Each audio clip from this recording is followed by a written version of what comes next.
우리는 지금 일명 발람 사건이라고 하는 성경에 있는 유명한 이야기를 살펴보고 있습니다. 이 이야기를 시작하면서 우리는 먼저는 이 이야기의 전체적인 내용, 그래서 개략적으로 이 이야기가 어떻게 흘러가고 있는지에 대한 내용을 개략적으로 한번 살펴보았고요. 그 다음으로는요, 이 이야기의 중심 인물인 발람에 대해서 살펴보았습니다. 발람이 어떤 인물인지에 대해서 우리가 살펴보았죠. 이제 오늘은요, 이 발람이 전한 메시지에 대해서 살펴보려고 합니다. 이 사건에서 가장 중요한 거예요. 하나님께서 이 발람이라는 사람을 통해서 메시지를 선포하셨는데, 오늘은 이제 발람을 살펴보았던 우리가 이제 발람의 입에서 나오는 그 메시지를 살펴보려고 합니다. 발람은요, 총 4번 하나님의 말씀을 대언했습니다. 총 4개의 말씀이 나오는데요. 이 발람이 선포한 이 말씀이 우리에게 어떤 의미가 있고, 그 말씀을 통하여서 하나님은 우리에게 무엇을 전하려고 하시는 것이며, 그 말씀을 통하여서 발람의 입을 통해서 하신 말씀이 우리에게 무엇을 드러내는지 한 2가지 정도로 나누어서 살펴보려고 하는데요. 그 첫 번째는요, 우리를 향한 하나님의 사랑. 오늘 발람이 총 4번의 메시지를 선포하는데, 이 메시지가 무엇을 나타내는가? 결국 이 메시지를 통해서 하나님이 우리를 얼마나 사랑하시는지, 우리를 향한 하나님의 사랑을 드러내시는 메시지다라는 거예요. 여러분, 성경은요, 온통 하나님이 우리를 사랑하신다라는 그 사랑이 담겨 있는 메시지잖아요. 몇 가지 한번 살펴보면 호세아서 한번 가볼까요? 전혀 이런 말을 받을 만한, 호세아는 그 음란한 여인과의 결혼 생활을 통하여서 하나님이 음란한 우리를 얼마나 사랑하신지를 들려주시잖아요. 한번 읽어볼까요? 시작. 에브라임이여, 내가 어찌 너를 놓겠느냐? 이스라엘이여, 내가 어찌 너를 버리겠느냐? 내가 어찌 너를 아드마같이 놓겠느냐? 어찌 너를 스보임같이 두겠느냐? 내 마음이 내 속에서 돌이켜 나의 긍휼이 온전히 불붙듯. 하나님께 막 사랑을 고백하고 하나님께 잘하고 있을 때가 아니고, 하나님을 버리고 우상숭배하고 나쁜 짓 많이 하고 있는 자들을 향해서 하나님이 내가 너희를 어떻게 놓겠느냐? 내가 저기 멸망하여 사라져버리겠던 그런 나라를 저는 어떻게 내버려 두겠느냐? 내가 너희만 생각하면 내 마음속에서 불붙는 사랑이 일어나는데 내가 어떻게 너희를 놓겠느냐라고 말씀하시면서 하나님이 우리를 얼마나 사랑하는지를 말씀하세요. 이사야서 49장도 한번 확인해 볼까요? 14절, 15절에 있습니다. 시작. 오직 시온이 이르기를 여호와께서 나를 버리시며 주께서 나를 잊으셨다 하였거니와, 여인이 어찌 그 젖먹는 자식을 잊겠으며 자기 태에서 난 아들을 긍휼히 여기지 아니하겠느냐? 그들은 혹시 잊을지라도 나는 너를 잊지 아니하리라. 너무 고통이 심하고 힘드니까 하나님 우리 버리셨나 보다, 잊으셨나 보다 라고 말하는데, 하나님이 또 그런 이스라엘 백성들, 자신들의 죄 때문에 자신들의 삶에 고통이 찾아온 그들을 향해서 하나님이 내가 어떻게 너희를 잊겠느냐? 내가 어떻게 너희를 버리겠느냐? 태에서 난 자식을 잊지 않는 그 어미처럼 내가 너희를 잊을 수 있겠느냐? 혹 그들은 잊을지라도 나는 너희를 잊을 수 없다. 내가 너희를 얼마나 사랑하느냐라고 말씀하시는 거예요. 한 구절 더 확인해 볼까요? 스바냐 3장 7절입니다. 17절 시작. 너희 하나님 여호와가 너의 가운데 계시니 그는 구원을 베푸실 전능자시니라. 그가 너로 말미암아 기쁨을 이기지 못하시며 너를 잠잠히 사랑하시며 너로 말미암아 즐거이 부르며 기뻐하시리라. 그러면 지금 이스라엘 백성들이 잘하고 있을 때가 아니에요. 막 그 우리 자녀들이 새근새근 잠든 그런 모습을 바라보면서 이런 게 아니에요. 정말 눈뜨고 볼 수 없는 그런 행동들을 하고 있는 이스라엘 백성들을 향해서 하나님은 이렇게 사랑을 고백하세요. 그런데 이런 사랑 고백들의 특징이 무엇이냐면, 하나님이 자신이 사랑하시는 거룩한 선지자를 통해서 이 말씀을 하신단 말이에요. 자기가 세우신 선지자를 통해서 그 말씀을 하시고, 또 우리를 향해서 직접 말씀하시는 말씀이에요. 그래서 하나님은요, 누가 봐도 하나님의 백성들의 선지자인 그 거룩한 선지자들의 입을 통해서 우리를 바라보시면서 그렇게 말씀하셨던 사랑 고백이었단 말입니다. 그런데 오늘 우리가 읽은 본문은요, 이 발람 사건에 나오고 있는 하나님의 고백은요, 이것과는 전혀 다른 아주 이색적으로 하나님이 우리를 향해서 고백하시는 사랑 고백이라는 거예요. 먼저 5절을 보시면요, 여호와께서 누구에게 말씀을 주세요? 발람의 입에 말씀을 주시면서 누구에게 말하세요? 발락에게 돌아가서 말하래요. 발락은 누굽니까? 이스라엘 백성들을 저주하려고 하고 있는 악인들이에요. 이제 이스라엘 백성들 옆에 있어야 될 이웃이에요. 그리고 6절요. 그가 발락에게로 돌아간 즉 발락만 있는 것이 아니고 모압의 모든 고관이 번제물 곁에 함께 서 있어요. 지금 하나님이 그래서 7절을 보시니까 발람이 예언을 전하여 말하되 이렇게 얘기해요. 그러니까 지금 하나님께서는 이전에는요, 보통은 하나님의 거룩한 선지자를 세우셔가지고 우리를 향해서 내가 너 사랑한다, 내가 너희를 어떻게 했겠느냐 이렇게 말씀하셨어요. 그런데 오늘 이 본문은요, 조금 전혀 달라요. 하나님이 하나님의 백성들, 나를 미워하는 사람들을 향하여서 선포하고 있는 거예요. 나를 저주하려고 하고 나에게 악담을 하고 나를 없애버리려고 하고 있는 악인들을 향해서 하나님이 그들을 향해서 내가 이스라엘을 사랑한다 이렇게 말씀하고 있는 거예요. 거기다가요, 누구를 통해서 말씀하세요? 오늘 발람을 통해서 말씀하세요. 그들을 저주하려고 있었던 모압 왕 발락과 그리고 그를 둘러싸고 있는 그 고관들, 그들에게 말하는데 그 앞에 메신저로 서 있는 사람이 누구라고요? 발람이에요. 발람은 어떤 자였습니까? 우리가 살펴보았잖아요. 우상숭배자예요. 이방 점술가예요. 점쟁이란 말입니다. 그런데 왜 하나님은 거룩한 선지자를 통해서 말씀하시지 않고 그런 우상숭배자의 입을 통해서 말씀하실까요? 민수기 22장 6절을 확인해 보겠습니다. 시작.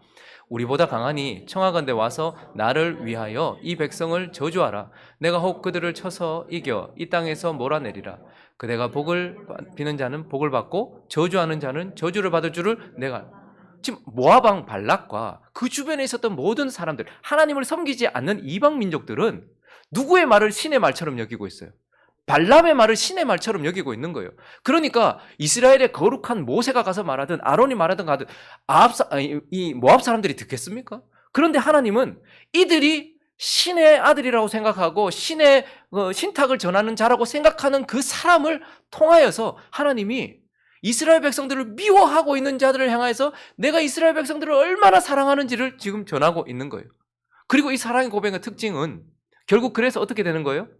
누군가의 귀를 통하여서 내게 들려지는 거예요. 하나님이 그 이전에는 거룩한 선지자를 통해서 내게 직접 말씀해 주셨어요. 근데 지금은요, 나를 미워하고 나를 싫어하고 나를 죽이려고 하는 자들을 향하여서 선포를 하시고 나중에 어떻게 되는 거예요? 그들의 입을 통해서 내가 간접적으로 듣게 되는 거예요. 여러분, 모세가 이거 어떻게 알았을까요? 지금 이스라엘 백성들이 지금 이런 상황이 일어나는 거 압니까? 몰래 저기 650km나 떨어져 있는 그 유명한 저주 전문 점술가, 그 점쟁이를 몰래 불러와가지고 지금 어디로 데리고 간 거예요? 높은 산 위로 올라갔어요. 그리고 저 이스라엘 백성들 쳐다보면서 저주해라. 저들을 죽이게 해달라.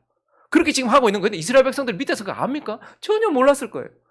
그런데 하나님은요, 그 높은 곳에서 지금 이 발락과 발람과 모압과 그 주변에 있는 모든 사람들이 듣도록 그 높은 곳에서 내가 이스라엘을 사랑한다고 지금 외치고 있는 거예요. 근데 이스라엘 백성 그거 듣습니까? 못 듣잖아요. 못 듣고 있었어요. 근데 나중에 어떻게 알았을까요? 전해 들었겠죠. 모압이나 혹은 씹어놓은 스파이나 이런 사람들이 야, 너 그런 일이 있었대. 발락이 발람 데리고 와가지고 너 완전히 다 초토화시키려고 했었는데 그런데 발람이 있잖아. 그거 막 저주하려고 했는데 막 축복을 막 하니까 막 발락이 화가 나가지고 막 발락 막 그러니까 발람이 내가 어쩔 수 없다. 하나님이 나한테 어떻게 발람 막 이런 일이 있었대. 그러면서 뭐라는 줄 알아? 너를 그렇게 사랑한단다. 이스라엘 백성들이 나중에 듣게 되는 거예요. 그럼 제가 초등학교 5학년 때 그 이전에 있었던 초등학교에서 전학을 갔거든요. 5학년 2학기 때 전학을 갔어요. 근데 좋은 선생님을 만났어요. 김미양 선생님이라고 진짜 좋은 선생님을 만났어요. 우리를 인격적으로 대해주시고 같이 놀기도 하고 막 이렇게 해주셨는데 한날은 남학생들 중에 몇 명을 등산을 가자는 거예요. 놀러 가자고 하시는 거예요. 그래서 한 7, 8명 됐던 것 같아요. 친구들과 함께. 전학 온 지 얼마 안 됐는데도 선생님이 저를 이렇게 데리고 가셨는데 밀양을 갔어요. 근데 어느 산이 거기 산이 있었던 것 같은데 어디를 갔는지 정확하게 모르겠는데 밀양역에서 저희가 사진도 찍고 산에 올라가는데 선생님이 저한테 이런저런 질문도 많이 하세요. 개철이는 뭘 좋아해? 이러면서 개철이는 누구하고 친해? 이러면서 막 물으시고 그래서 요즘 개철이는 어떤 여자친구하고 친해? 이런 것도 막 물으세요. 그래서 전학 온 지 얼마 되지도 않았고 친구도 잘 모르고 이러니까 어떤 친구하고 친하냐, 어떤 여자친구가 좋으냐 이런 것들을 묻는데 잘 모르겠다고 막 이랬는데 기억에 남는 거는 선생님이 그날 그 위에서 라면을 끓여 주셨는데요. 그 캔 참치를 넣어서 라면, 그 맛을 저는 아직까지 잊을 수가 없어요. 얼마나 맛있었는지. 그리고 나서 개철이 마니또 해봤어? 그런 거예요. 그래서 안 해봤다고. 저 안 해봤었거든요. 그럼 우리 마니또 한번 할까? 하면서 그래서 그 다음 주에 이제 우리 반 전체가 5학년 6반이 서평초등학교 5학년 6반이 마니또를 했어요. 근데 그 선생님이 막 물으시는 거예요. "넌 누구하고 마니또 하고 싶어?" 막 아이 모르겠다고 그랬는데 이제 마니또를 했는데 그 주부터 이제 마니또 하면 뭐 보통 이제 선물 주잖아요. 한 2 주인가 3 주인가 막 그랬던 것 같아요. 그러면 일단은 뭐 선물 주기, 눈 밝히지 않기 뭐 이런 거 있잖아요. 근데 아침에 갈 때마다 애들이 "와!" 할 정도의 선물이 제 마니또가. 진짜 그냥 뭐 보통 애들 뭐 앞에 뭐 떡볶이 쿠폰 뭐 이런 거 1개 받으면 저는 케이크 1개가 와 있는 거예요. 애들이 "우와. 우와." 막 이러는 거 저도 '와 내 마니또는 부자인가 보다.' 3주 매일 왔어요. 그리고 뭐 집에 저희 우체통 있잖아요, 아파트에. 거기 갔는데 편지에 시 막 있잖아요, 뭐. 그런 막 시가 막 적혀 있고 막 그런 거예요. 그리고 나서 이제 3 주인가 지나고 나서 선생님이 이제 마니또 이제 밝히잖아요. 제 마니또가 이제 그때는 여자친구들이 더 컸는데 이름을 밝히면 좀 그렇구나. 뒤에서 두 번째로 컸던 여자친구인데 얼굴이 뽀얗고 하얗고 키도 빼고 크고 그런 친구였는데 평소에 이렇게 저하고 이렇게 말도 잘 안 하는 친구인데 그 친구가 제 마니또인 거예요. 그래서 제가 '와 그 친구는 집도 잘 사나 보다.' 네. 그렇게 생각을 했어요. 그리고 시도 좋아하고 '아 참 좋다.' 이렇게 생각을 했었거든요. 근데 선생님이 "저 친구 어때?" 이렇게 이제 물으시는 거예요. 그래서 좋다고. 맛있는 것도 많이 사 주고 너무 많이 또 이게 너무 좋았다고. 이번에 많이 또 어땠냐 좋았다고 막 그랬어요. 그리고 이제 '넘어가나 보다.' 싶었어요. 그런데 뭐 이렇게 와서 뭐 말을 걸기도 전 남자 친구들하고 잘 노니까 축구 좋아하니까 뭐 그랬는데 별거 없이 지나갔는데 다음 주에 애들이 막 전부 와서 저한테 잘해 주라고. 저 친구한테 잘해 주라고 막 그러는 거예요. 왜 그랬냐 하니까 이제 선생님이 이번에는 여자친구들을 다 데리고 간 거예요. 한 30명 넘는 친구들을 다 데리고 갔는데 그 당시에 이제 그 롤하장, 좀 노는 애들은 국제 롤하장을 가고 좀 착하고 이런 애들은 이제 두루 롤하장을 이제 야외에 갔는데 선생님이 이 롤하장 애들을 다 데리고 가신 거예요. 그러고 나서 막 이렇게 재밌게 놀고 밥도 먹고 뭐 선생님 사 주시고 뭐 그랬나 봐요. 그리고 나서 두류공원에 이렇게 둘러앉아서 이제 장기자랑 노래자랑을 했나 봐요. 근데 이 친구가 거기서 노래를 했다는 거예요. 그러면서 이제 고백을 했다는 거예요. 비가 오면 생각나는 개철씨 언제나 말이 없던 개철씨 사랑이 뭐 이러면서 울었다는 거예요, 이 친구가. 그래서 다음 주에 막 와 가지고 잘해 주라고 막 선생님도 막 그래서 그때부터 이 친구가 이제 그 저한테 그때 그리고 나서 이제 편지를 썼어요. 그래서 이제 저도 이제 답장하면서 중학교 한 2-3 학년 때까지 계속 저희 아파트에 살았거든요. 전혀 몰랐어요. 이렇게 저를 보면 한마디 말을 하는 친구도 아니었고 그랬는데 다른 사람의 입을 통하여서 "제가 너 좋아한대." 그때 그 사람이래 네가. "야 비가 오면 생각나는 개철이." 뭐 이러면서 그런데 그게 마음에 확 들어 '아 제가 정말 나를 좋아하는구나.' 이런 생각이 확 들어오더라고요. 직접 저한테 말하지 않아도 확실하게 알겠더라고요. 근데 지금 하나님이 이스라엘 백성들을 사랑하신다고 이스라엘 백성들에게 말씀하시는 게 아니고 이스라엘을 미워하고 있고 그들을 하려고 하고 있는 그 주변 국가들 그런 사람들을 향해서 하나님이 "얘네들은 내 자식이야. 내 거야. 내 백성이야. 건드리지 마. 사랑해." 이렇게 고백을 하신 것입니다. 그러니 이것은 지금까지 하나님이 일반적으로 "내가 너희를 사랑해."라고 했던 것과는 다르게 그렇지만 더 깊이 마음에 와닿도록 하나님이 하나님의 백성을 사랑한다고 이제 40 년의 광야 생활을 마치고 이들의 이웃이 되고 가나안 땅의 주인이 되어야 되는 그들을 향해서 하나님이 간접적으로 그들의 입을 통해서 내가 너희를 얼마나 사랑하는지 그것을 들려주고 있는 사건이 바로 이 발람 사건이고 발람의 메시지다라는 거예요. 그리고 오늘 이 발람 메시지를 통해서 하나님이 우리에게 또 말씀하시는 것 무엇이 드러나는가 하면 우리가 하나님 앞에 어떤 존재인지 우리가 진짜 가져야 되는 우리의 정체성이 무엇인지 이 메시지를 통해서 드러나는 것. 여러분 정체성은 어떻게 형성됩니까?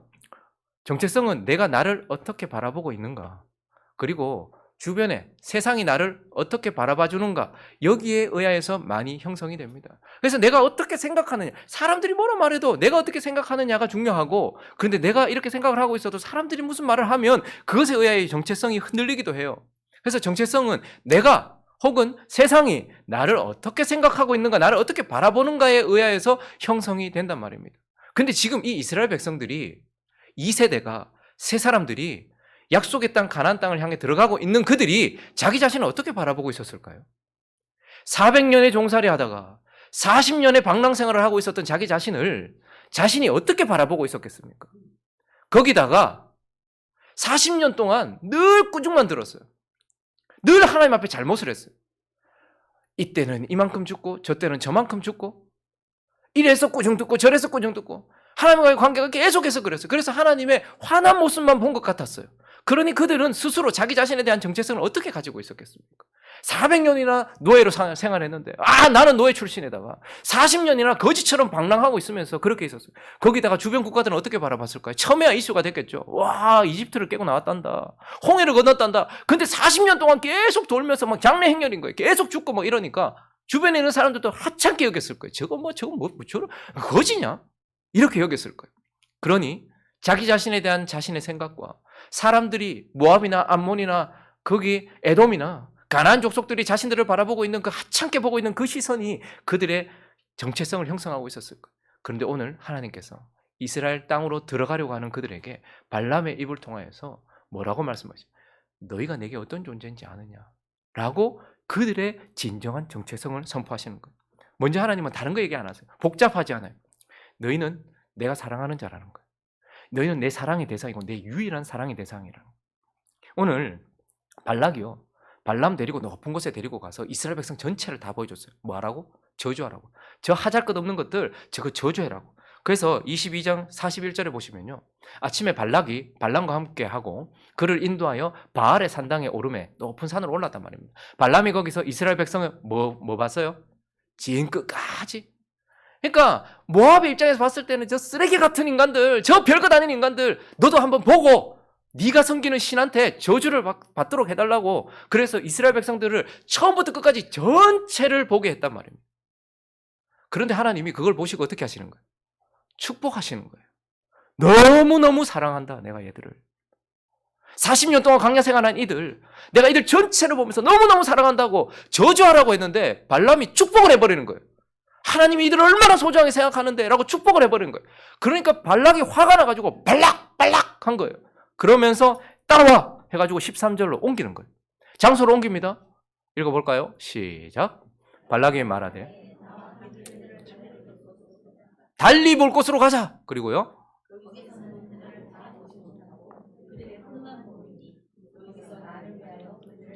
아니 전체 다 보게 했더니, 가가지고 저주하라 했더니 그거 보면서 막 축복을 하니까 달리 볼 곳으로, 시선을 다르게 볼 수 있는 곳으로 데리고 갔어요. 높은 산으로 또 데려갔어요. 그런데 거기서 어떻게 했어요? 그들을 다 보지 못하게 하고, 쪽수가 많으니까 발람이 그것 보고 겁을 먹었나? 그래서 이번에 어떻게 한 거예요? 다 보지 못하고 뭐만 보도록?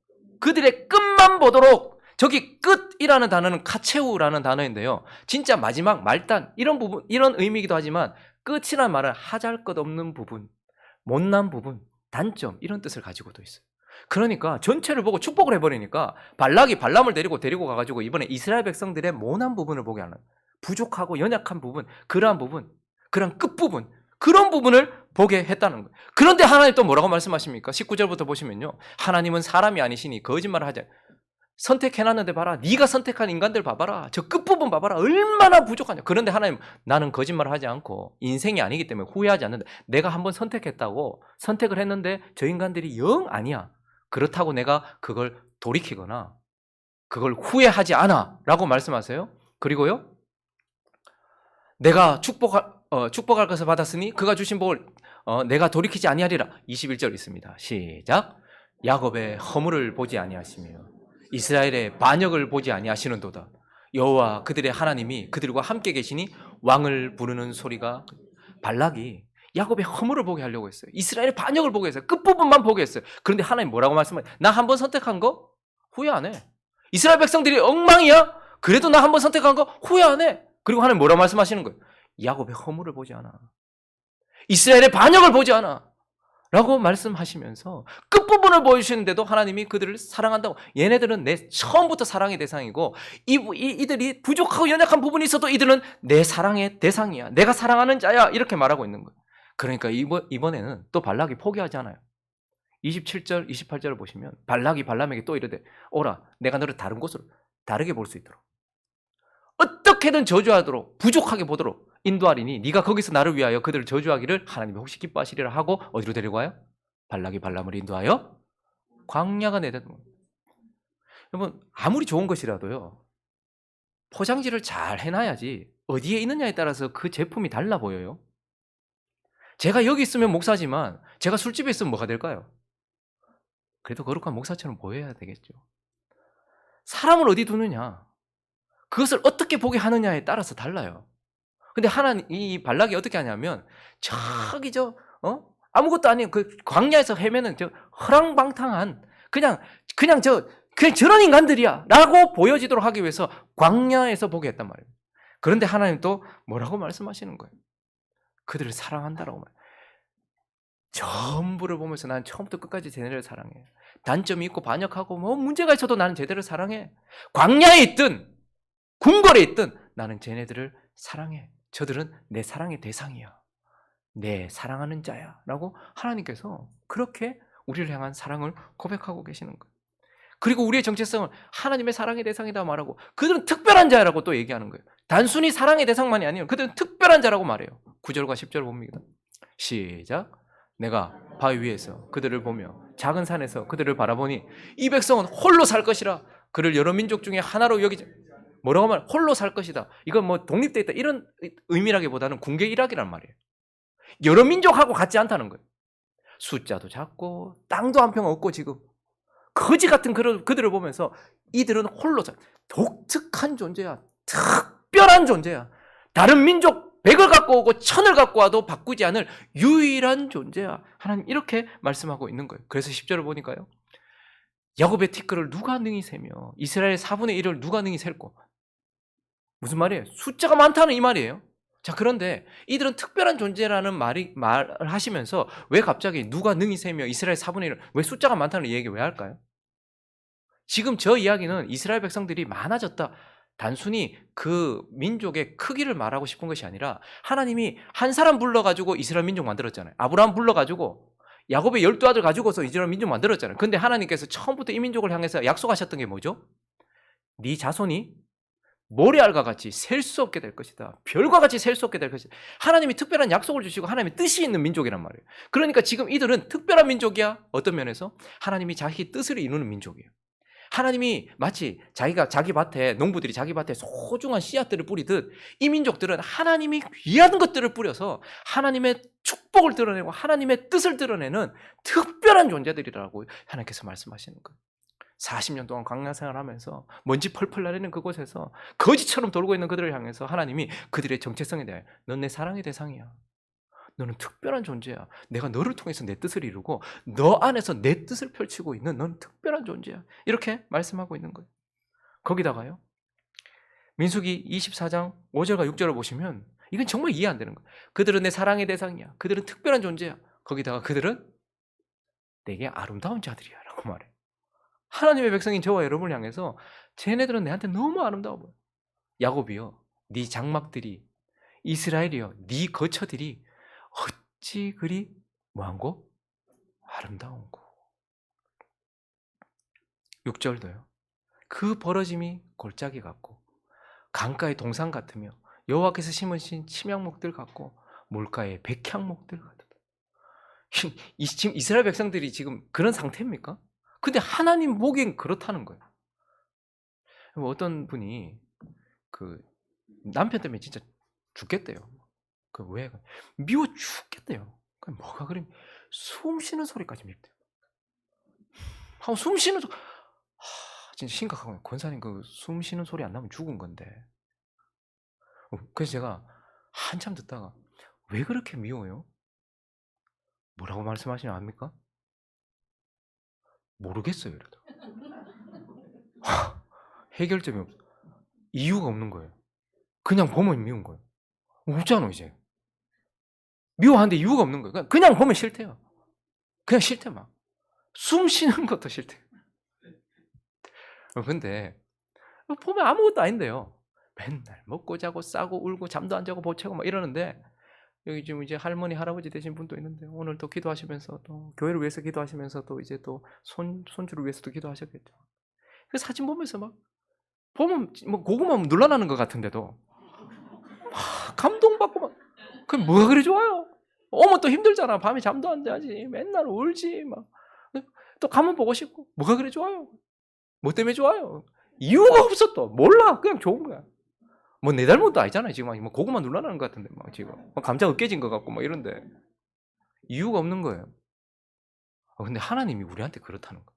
지금 이스라엘 백성들을 보면서 야곱의 장막 그 40년 동안 그 옮겼던 그 장막 그 단체를 보면서 그 공동체를 보면서 너무 아름답다.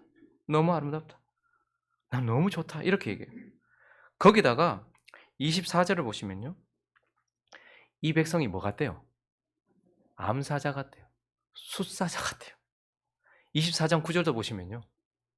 꿇어 앉은 안고 누움이 숫사자 같고 암사자 같대요. 저건 이스라엘 백성들이 강하다라는 것을 의미하면서 하나님 눈에 보기엔 강하다는 의미도 있지만 사자는 어떤 의미를 가지고 있습니까? 양은 초림하신 예수 그리스도를 예표하는 동물이에요. 그래서 우리를 뭘로 불러요? 양으로 불러요. 연약한 양으로 불러요. 근데 사자는요. 재림하실 예수 그리스도, 지금도 통치하고 계시는 왕권을 가지신 예수 그리스도를 예표하는 동물이에요. 근데 하나님이 우리를 보면서 사자 이렇게 말하는 건 우리가 강하다는 의미도 있겠지만 자신에게 어울리는 유일한 존재로 보는 거예요. 우리가 하나님 앞에 그렇다는 거예요. 우리가 우리 자신을 어떻게 말하든 세상이 우리를 어떻게 말하든 그것과 상관없이 하나님이 지금 우리를 바라보시면서 나는 얘네들이 내 유일한 사랑의 대상이요. 얘네들은 특별한 자들이며 얘네들을 통해서 내가 내 뜻을 이루며 얘네들은 내게 어울리는 유일한 암사자 같고 숫사자 같은 아름다운 존재다라고 말씀하시면서 지금 이스라엘 백성들 이제 곧 가나안 땅의 주인이 되고 그들 주변에 이웃이 될 그들을 향해서 하나님이 그들을 향해서 내가 이스라엘을 사랑한다. 내가 이스라엘을 사랑한다. 이렇게 사랑을 고백하고 있는 말씀이 이 발람 사건의 가장 중요한 메시지다라는 것입니다. 말씀을 정리하겠습니다. 하나님이 거룩한 입을 통해서 우리를 향해서 말씀하실 때가 있죠. 나 너 사랑해. 그런 직접적으로 우리에게 말씀하시는 그 사랑의 메시지를 듣고 감사하시는 저와 여러분 되시기를 예수 그리스도 이름으로 축원합니다. 그러나 누군가의 입을 통해서 우리를 미워하고 내가 싫어하는 그 사람을 통해서도 하나님은 내가 그를 사랑해. 하나님 다 조치해 놓으시면서 내가 그를 사랑해 라고 말씀하시는 그분의 그 사랑의 메시지를 들으시면서 하나님이 정말 나를 사랑하시는구나 라는 것을 마음에 새기고 사람이 내게 뭐라 하든 내가 내 자신이 어떻게 느껴지든 나는 하나님께 유일한 사랑의 대상이요.